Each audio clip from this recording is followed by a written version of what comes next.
Not absent, just not hovering. Parents worked, neighbours watched loosely. Communities existed without constant supervision. There was an assumption that children would adapt. That assumption shaped behaviour. They learned to estimate risk instead of being warned about it. They learned to judge situations instead of asking permission. They learned consequences through experience, not explanation. They crossed streets without hand-holding. They made mistakes without debriefing. They learned what hurt and what didn't by doing. They were trusted with responsibility before they were trusted with words. They learned how to be alone without being lonely. Long afternoons stretched without direction. Television ended at certain hours. Phones didn't follow them. Silence was normal. So they learned how to sit with it. They remember the physicality of childhood, the weight of keys, the feel of concrete under scraped skin, the sound of doors closing behind them as they headed out alone. They learned how far they could go, how late they could stay, how much trouble was tolerable. No one explained these limits. They discovered them. They learned that adults expected them to cope, not heroically, just competently. If something went wrong, they were expected to assess first. Is this serious? Can I handle this? Does this need an adult? That internal checklist formed early. It never went away. Even now, they tend to pause before reacting. They assess before escalating. They check internally before asking for help. They don't assume every discomfort is urgent. They don't assume every problem needs attention. They don't assume feelings require immediate action. They learned how to endure small discomforts without commentary. Cold, boredom, loneliness, waiting. These weren't emergencies, they were conditions, and conditions were meant to be lived through. They remember rules that were minimal but firm. No long explanations, no negotiations, just boundaries. Those boundaries taught clarity. You knew where you stood. You knew what was expected. You knew when you were wrong. There was less emotional ambiguity, so they learned to orient themselves. They didn't grow up asking, "How do I feel about this?" They grew up asking, "What needs to be done?" That question shaped adulthood. They still default to action over expression, handling over discussing, moving forward over pausing. They often feel uneasy with excessive processing, not because they reject emotion, but because they learned that too much focus on feeling could stall movement. They learned that life didn't wait, so neither did they. This shows up in subtle adult behaviours. They don't dwell long on minor frustrations. They don't expect comfort for every inconvenience. They don't need validation to proceed. They move through the world assuming they can manage, not arrogantly, not dismissively, practically. They're comfortable with incomplete resolution, comfortable with unanswered questions, comfortable with quiet. They learned that not everything gets wrapped up neatly, and that's okay. As time moved on, the emotional standards around them changed. Language expanded, expectations shifted, visibility became equated with health, and suddenly the way they had always functioned was being viewed through a different lens. What once looked like competence began to look like resistance. Their quiet was no longer neutral, it was questioned. When they didn't articulate feelings immediately, it was seen as avoidance. When they didn't seek reassurance, it was seen as emotional distance. When they handled stress alone, it was seen as refusal to connect. The assumption underneath was subtle but firm. If you were healthy, you would share more. So their restraint began to feel suspicious. People wondered what was being held back, what wasn't being said, what must be under the surface, but the truth was simpler. Nothing was hidden. Nothing was denied. It just wasn't externalized. Their way of coping was built for a different emotional economy, one where expression was optional, not mandatory. But in a culture that now values constant processing, that difference gets framed as deficiency. They're sometimes told they're out of touch with their emotions, that they don't go deep, that they never open up, even when they are deeply reflective internally.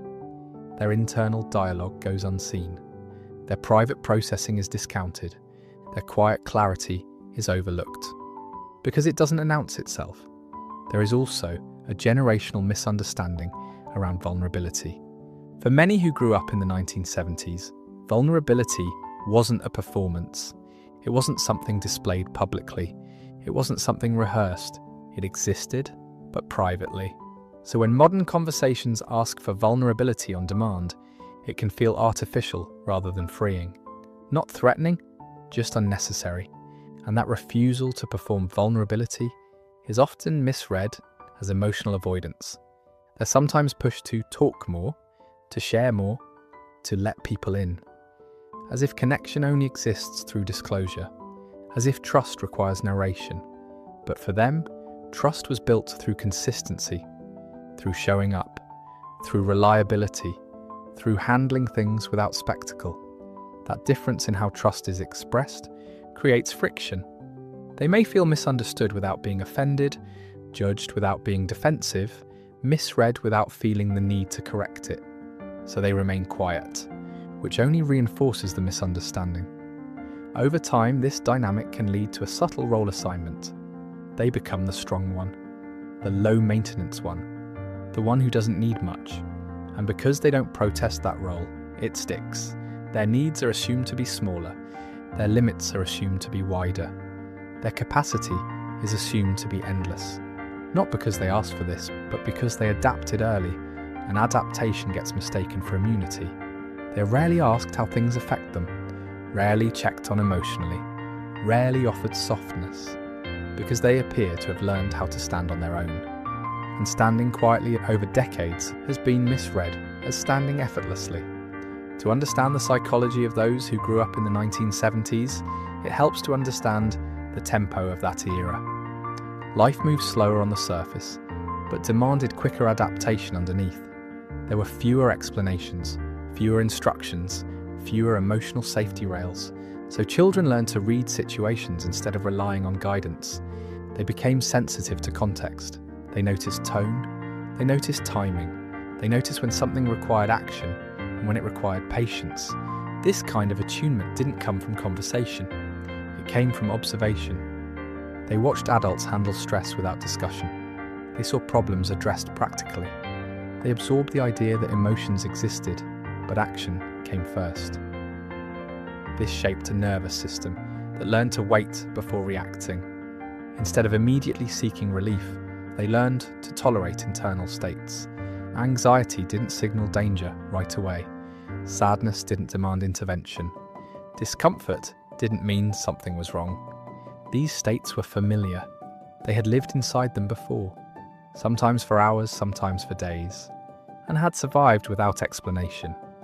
This created emotional confidence, not the expressive kind, the quiet kind, the kind that trusts experience to move on its own.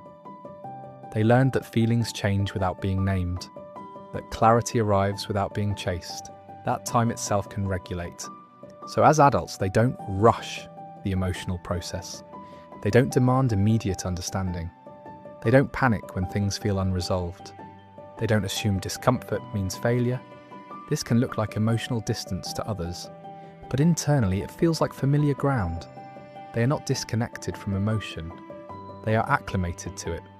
They grew up knowing that you could feel unsettled and still function, that you could feel afraid and still cross the street, that you could feel sad and still finish the day.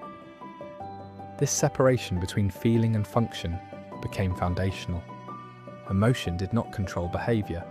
Behavior continued with emotion present. That distinction is crucial, because it explains why they don't freeze easily, why they don't dramatize stress, why they don't collapse when things get hard. They learned early that life didn't stop for feelings, so feelings learned to coexist with life. This also explains their relationship with independence.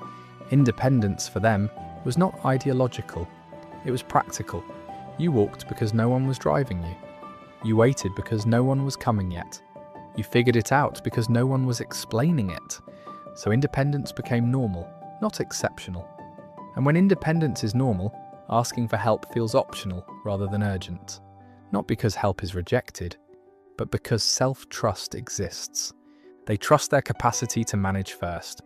This internal trust becomes a stabilizer. It allows them to stay calm in situations others find activating. It allows them to remain steady when outcomes are uncertain. It allows them to tolerate ambiguity without distress.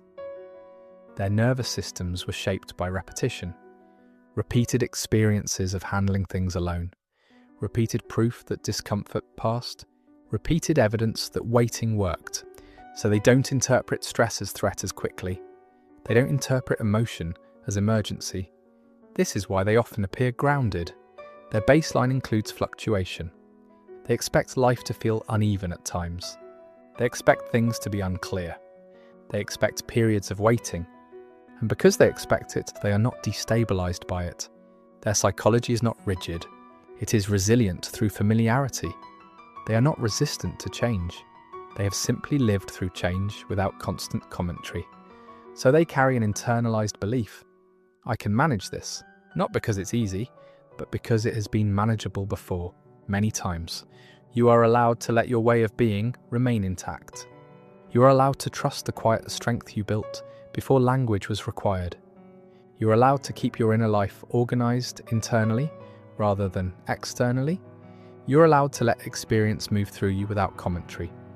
You don't need to retrofit your past to meet present expectations. You don't need to reinterpret endurance as suppression.